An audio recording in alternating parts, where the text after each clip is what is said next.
और सीधे आपको ले चलते हैं महाराष्ट्र में नौसेना दिवस कार्यक्रम में पीएम मोदी क्या कह रहे हैं, सुनते हैं। सिंधुदुर्ग का ऐतिहासिक किला मालवण तारकर्ली का ये खूबसूरत किनारा चारों ओर फैला छत्रपति वीर शिवाजी महाराज का प्रताप, राजकोट फोर्ट पर उनकी विशाल प्रतिमा का अनावरण और आपकी ये हुंकार हर भारतवासी को जोश से भर रही है। आपके लिए ही कहा गया है, चलो चलो नई मिसाल हो, बढ़ो नया कमाल हो, झुको नहीं, रुको नहीं, बढ़े चलो, बढ़े चलो। मैं नौसेना परिवार के सभी सदस्यों को नेवी डे पर विशेष रूप से बधाई देता हूं। आज के दिन हम उन शूरवीरों को भी प्रणाम करते हैं जिन्होंने मातृभूमि के लिए अपना सर्वोच्च बलिदान दिया है। साथियों, आज सिंधुदुर्ग की इस वीर भूमि से देशवासियों को नौसेना दिवस की बधाई देना वाकई अपने आप में बहुत बड़े गौरव की घटना है। सिंधुदुर्ग के ऐतिहासिक किले को देखकर हर भारतीय गर्व से भर जाता है। छत्रपति वीर शिवाजी महाराज जानते थे कि किसी भी देश के लिए समुद्री सामर्थ्य कितना जरूरी होता है। उनका उद्घोष था, जलमेव यस्य बलमेव तस्य, यानी जो समुद्र पर नियंत्रण रखता है वह सर्वशक्तिमान है। उन्होंने एक शक्तिशाली नौसेना बनाई। कान्होजी आंग्रे हो, मायाजी नाइक भाटकर हो, हीरोजी इंदालकर हो, ऐसे अनेक योद्धा आज भी हमारे लिए बहुत बड़ी प्रेरणा है। मैं आज नौसेना दिवस पर देश के ऐसे पराक्रमी योद्धाओं को भी नमन करता हूं। साथियों, छत्रपति वीर शिवाजी महाराज से प्रेरणा लेते हुए आज भारत गुलामी की मानसिकता को पीछे छोड़कर आगे बढ़ रहा है। मुझे खुशी है कि हमारे नेवल ऑफिसर्स जो अपलेट्स पहनते हैं, अब उसमें छत्रपति वीर शिवाजी महाराज की विरासत की झलक भी देखने को मिलने वाली है। नए एपोलेट्स भी अब उनकी नौसेना के प्रतीक चिन्ह की तरह ही होंगे। ये मेरा सौभाग्य है कि नौसेना के ध्वज को मुझे पिछले वर्ष छत्रपति शिवाजी महाराज की विरासत से जोड़ने का अवसर मिला था। अब एपोलेट्स में भी छत्रपति वीर शिवाजी महाराज का प्रतिबिंब हम सबको नजर आएगा। अपनी विरासत पर गर्व की भावना के साथ मुझे एक और घोषणा करते हुए आज गौरव हो रहा है। भारतीय नौसेना अब अपने रैंक्स का नामकरण भारतीय परंपराओं के अनुरूप करने जा रही है। हम सशस्त्र बलों में अपनी नारी शक्ति की संख्या बढ़ाने पर भी जोर दे रहे हैं। मैं नौसेना को बधाई दूंगा कि आपने नेवल शिप में देश की पहली महिला कमांडिंग अफसर की तैनाती की है। साथियों, आज का भारत अपने लिए बड़े लक्ष्य तय कर रहा है और उसे पाने के लिए अपनी पूरी शक्ति लगा रहा है। भारत के पास इन लक्ष्यों को पूरा करने के लिए एक बड़ी ताकत है। ये ताकत 140 करोड़ भारतीयों के विश्वास की है। ये ताकत दुनिया के सबसे बड़े लोकतंत्र की मजबूती की है। कल आपने देश के 4 राज्यों में इसी ताकत की झलक देखी। देश ने देखा जब लोगों के संकल्प जुड़ते हैं, जब लोगों की भावनाएं जुड़ती हैं, जब लोगों की आकांक्षाएं जुड़ती है, तो कितने सकारात्मक परिणाम सामने आते हैं। अलग अलग राज्यों की प्राथमिकताएं अलग है, उनकी आवश्यकताएं अलग है, लेकिन सभी राज्यों के लोग राष्ट्र प्रथम की भावना से ओतप्रोत है।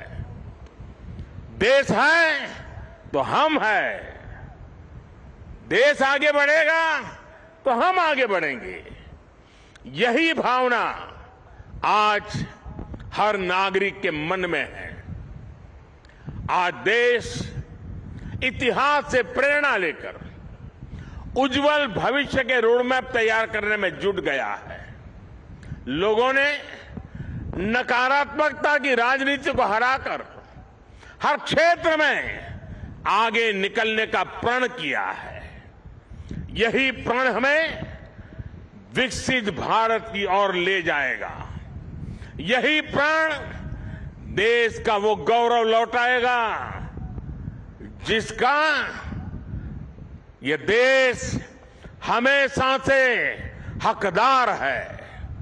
साथियों, भारत का इतिहास सिर्फ 1000 साल की गुलामी का इतिहास नहीं है, सिर्फ हार और निराशा का इतिहास नहीं है। भारत का इतिहास विजय का इतिहास है। भारत का इतिहास शौर्य का इतिहास है। भारत का इतिहास ज्ञान और विज्ञान का इतिहास है। भारत का इतिहास कला और सृजन कौशल का इतिहास है। भारत का इतिहास हमारे सामुद्रिक सामर्थ्य का इतिहास है। सैकड़ों वर्ष पहले जब ऐसी टेक्नोलॉजी नहीं थी, जब ऐसे संसाधन नहीं थे, तब उस जमाने में समंदर को चीरकर हमने सिंधु दुर्ग जैसे कितने ही किले बनवाए। भारत का सामुद्रिक सामर्थ्य हजारों साल पुराना है। गुजरात के लोथल में मिला सिंधु घाटी सभ्यता का पोर्ट आज हमारी बहुत बड़ी विरासत है। एक समय में सूरत के बंदरगाह पर 80 से ज्यादा देशों के जहाज लंगर डालकर रहा करते थे। चोल साम्राज्य ने भारत के इसी सामर्थ्य के बलबूते दक्षिण पूर्व एशिया के कितने ही देशों तक अपना व्यापार फैलाया। और इसलिए जब विदेशी ताकतों ने भारत पर हमला किया तो सबसे पहले हमारी इस शक्ति को निशाना बनाया गया। जो भारत नाव और जहाज बनाने के मशहूर था, उसकी ये कला, ये कौशल, सब कुछ ठप कर दिया गया। और जब हमने समंदर पर अपना नियंत्रण खोया, हमने अपनी सामरिक आर्थिक ताकत भी खो दी। इसलिए आज जब भारत विकसित होने के लक्ष्य पर चल रहा है, तो हमें अपने इस खोए हुए गौरव को फिर से पाकर के ही रहना है। इसलिए ही आज हमारी सरकार भी इससे जुड़े हर क्षेत्र पर फोकस करते हुए काम कर रही है। आज भारत ब्लू इकोनॉमी को अभूतपूर्व प्रोत्साहन दे रहा है। आज भारत सागर माला के तहत पोर्ट लेड डेवलपमेंट में जुटा है। आज भारत मैरीटाइम विजन के तहत अपने सागरों के पूरे सामर्थ्य का इस्तेमाल करने की ओर तेज गति से बढ़ रहा है। मर्चेंट शिपिंग को बढ़ावा देने के लिए भी सरकार ने नए नियम बनाए हैं। सरकार के प्रयासों से बीते 9 वर्षों में भारत में सी फेरर्स की संख्या में 140% से ज्यादा बढ़ोतरी हुई है। मेरे साथियों, ये भारत के इतिहास का वो कालखंड है जो सिर्फ 5-10 साल का नहीं बल्कि आने वाली सदियों का भविष्य लिखने वाला है। 10 वर्ष से भी कम के कालखंड में भारत दुनिया में 10वें नंबर की आर्थिक ताकत से बढ़कर 5वें नंबर पर पहुंच गया है और अब बहुत तेजी से 3रे नंबर की आर्थिक महाशक्ति बनने की तरफ आज भारत अग्रसर है। आज देश विश्वास और आत्मविश्वास से भरा हुआ है। आज दुनिया को भारत में विश्व मित्र का उदय होता दिख रहा है। आज स्पेस हो या फिर समंदर, हर जगह दुनिया को भारत का सामर्थ्य दिख रहा है। आज पूरी दुनिया Bharat, middle east, Europe economic corridor की चर्चा कर रही है। जिस स्पाइस रूट को अतीत में हमने खो दिया था, वो अब फिर से भारत की समृद्धि का सशक्त आधार बनने जा रहा है। आज मेड इन इंडिया की चर्चा पूरी दुनिया में हो रही है। तेजस विमान हो या किसान ड्रोन, यूपीआई सिस्टम हो या फिर चंद्रयान 3, हर जगह, हर सेक्टर में मेड इन इंडिया की धूम है। आज हमारी सेनाओं की अधिकतर जरूरतें मेड इन इंडिया अस्त्र शस्त्र से ही पूरी की जा रही है। देश में पहली बार ट्रांसपोर्ट एयरक्राफ्ट का निर्माण शुरू हो रहा है। पिछले साल ही मैंने कोची में स्वदेशी एयरक्राफ्ट कैरियर आईएनएस विक्रांत को नौसेना में कमीशन किया था।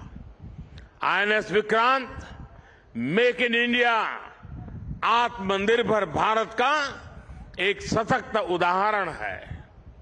आज भारत दुनिया के कुछ गिने चुने देशों में है जिसके पास ऐसा सामर्थ्य है।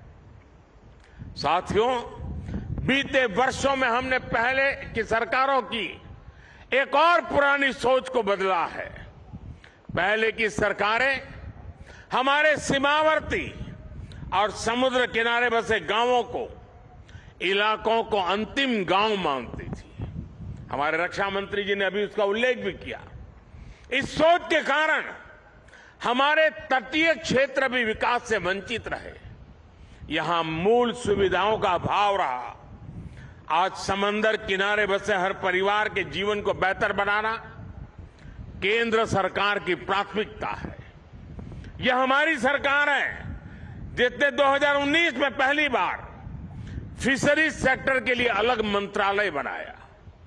हमने फिशरीज सेक्टर में लगभग 40,000 करोड़ का निवेश किया है। इस वजह से 2014 के बाद से भारत में मछली उत्पादन 80% से ज्यादा बढ़ा है। भारत से मछली का एक्सपोर्ट भी 110% से ज्यादा बढ़ा है। अपने मछुआरों की मदद करने के लिए सरकार हर संभव कोशिश कर रही है। हमारी सरकार ने मछुआरों के लिए बीमा कवर 2 लाख से बढ़ाकर 5 लाख किया है। देश में पहली बार मछुआरों को किसान क्रेडिट कार्ड का भी लाभ मिला है। सरकार फिशरीज सेक्टर में वैल्यू चेन डेवलपमेंट पर भी काफी जोर दे रही है। आज सागरमाला योजना से पूरे समुद्र किनारे में आधुनिक कनेक्टिविटी पर बल दिया जा रहा है। इस पर लाखों करोड़ रुपए खर्च किए जा रहे हैं ताकि समुद्री किनारों में नए उद्योग लगे, नए बिजनेस आए। मछली हो, दूसरा सी फूड हो, इसकी पूरी दुनिया में बहुत अधिक डिमांड है। इसलिए हम सी फूड प्रोसेसिंग से जुड़ी इंडस्ट्री पर बल दे रहे हैं ताकि मछुआरों की आय बढ़ाई जाए। मछुआरे गहरे समंदर में मछली पकड़ सके, इसके लिए वो नावों के आधुनिकीकरण के लिए भी उनको मदद दी जा रही है। साथियों, कोंकण का ये क्षेत्र तो अद्भुत संभावनाओं का क्षेत्र है। हमारी सरकार इस क्षेत्र के विकास के लिए पूरी प्रतिबद्धता के साथ काम कर रही है। सिंधुदुर्ग, रत्नागिरी, अलीबाग, परभणी और धाराशिव में मेडिकल कॉलेज खुले हैं। चिपी हवाई अड्डा शुरू हो चुका है। दिल्ली मुंबई इंडस्ट्रियल कॉरिडोर माड़गांव तक जुड़ने वाला है। यहां के काजू किसानों के लिए भी विशेष योजनाएं बनाई जा रही है। समुद्री तट पर बसे रिहायशों के क्षेत्रों को बचाना हमारी प्राथमिकता है। इसके लिए मैंग्रोव का दायरा बढ़ाने पर बल दिया जा रहा है। केंद्र सरकार ने इसके लिए विशेष मिस्ट्री योजना बनाई है। इसमें मालवन, अचरा, रत्नागिरी, देवगढ़, विजयदुर्ग सहित महाराष्ट्र की अनेक साइट्स को मैंग्रोव मैनेजमेंट के लिए चुना गया है। साथियों, विरासत भी और विकास भी, यही विकसित भारत का हमारा रास्ता है। इसलिए आज यहां इस क्षेत्र में भी अपनी गौरवशाली विरासत के संरक्षण का प्रयास हो रहा है। छत्रपति वीर शिवाजी महाराज के कालखंड में जो दुर्ग, जो किले बने हैं, उनको संरक्षित रखने के लिए केंद्र और राज्य सरकार संकल्पित है। कोंकण सहित पूरे महाराष्ट्र में इन धरोहरों के संरक्षण पर सैकड़ों करोड़ रुपए खर्च किए जा रहे हैं। हमारा प्रयास है कि पूरे देश से लोग अपनी इस गौरवशाली विरासत को देखने आए। इससे इस क्षेत्र में टूरिज्म भी बढ़ेगा, रोजगार, स्वरोजगार के नए अवसर भी बनेंगे। साथियों, यहां से हमें अब विकसित भारत की यात्रा और तेज करनी है। ऐसा विकसित भारत जिसमें हमारा देश सुरक्षित, समृद्ध और शक्तिशाली हो सके। और साथियों, आमतौर पर army day, air force day, navy day ये दिल्ली में मनाए जाते रहे हैं और दिल्ली में जो आसपास के लोग हैं वो उसका हिस्सा बनते थे और ज्यादातर इसके जो चीफ होते थे उनके घर के लोन में ही ये कार्यक्रम होते थे। मैंने उस परंपरा को बदला है और मेरी कोशिश है कि चाहे आर्मी डे हो, नेवी डे हो या एयरफोर्स डे हो, देश के अलग अलग हिस्सों में हो। और उसी योजना के तहत इस बार का नेवी डे इस पवित्र भूमि पर हो रहा है जहां पर नेवी का जन्म हुआ था। और मुझे थोड़े समय पहले बता रहे थे कुछ लोग कि बोले पिछले सप्ताह से हजारों की तादाद में लोग आ रहे हैं इस हलचल के कारण। मुझे पक्का विश्वास है कि अब देश के लोगों का इस भूमि के प्रति आकर्षण बढ़ेगा। सिंधुदुर्ग के प्रति एक तीर्थ का भाव पैदा होगा। छत्रपति शिवाजी महाराज ने युद्ध के क्षेत्र में कितना बड़ा योगदान दिया था।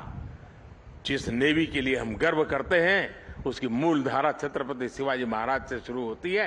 इसका गर्व आज देशवासी करेंगे और इसलिए मैं नेवी के मेरे साथियों को, हमारे रक्षा मंत्री जी को मैं हृदय से बधाई देता हूं कि उन्होंने इस कार्यक्रम के लिए इस प्रकार के स्थान को चुना है। मैं जानता हूं ये सारी व्यवस्थाएं करना कठिन है, लेकिन इस क्षेत्र को भी लाभ होता है। बहुत बड़ी तादाद में जन सामान्य भी इससे जुड़ता है और विदेश के भी बहुत मेहमान यहां आज मौजूद हैं। उनके लिए भी बहुत सी बातें नई होगी कि नेवी का कंसेप्ट छत्रपति शिवाजी महाराज ने इतनी शताब्दियों पहले शुरू किया था। मैं पक्का मानता हूं जैसे आज G20 में दुनिया का ध्यान इस बात पर गया कि भारत सिर्फ विश्व की सबसे बड़ी डेमोक्रेसी है, इतना ही नहीं, भारत मदर ऑफ डेमोक्रेसी है। उसी प्रकार से भारत है जिसने नेवी की इस कंसेप्ट को जन्म दिया, सामर्थ्य दिया और आज विश्व ने उसको स्वीकार किया है। और इसलिए आज का ये अवसर विश्व पटल पर भी एक नई सोच के लिए निर्माण का कारण बनने वाला है। मैं फिर एक बार आज नेवी डे पे देश के सभी जवानों को, उनके परिवारजनों को और देशवासियों को बहुत बहुत शुभकामनाएं देता हूं, बहुत बहुत बधाई देता हूं। मेरे साथ पूरी शक्ति से एक बार बोलिए, भारत माता की, भारत माता की, भारत माता की। बहुत बहुत धन्यवाद। Zapper 2, clear for jump, jump, jump.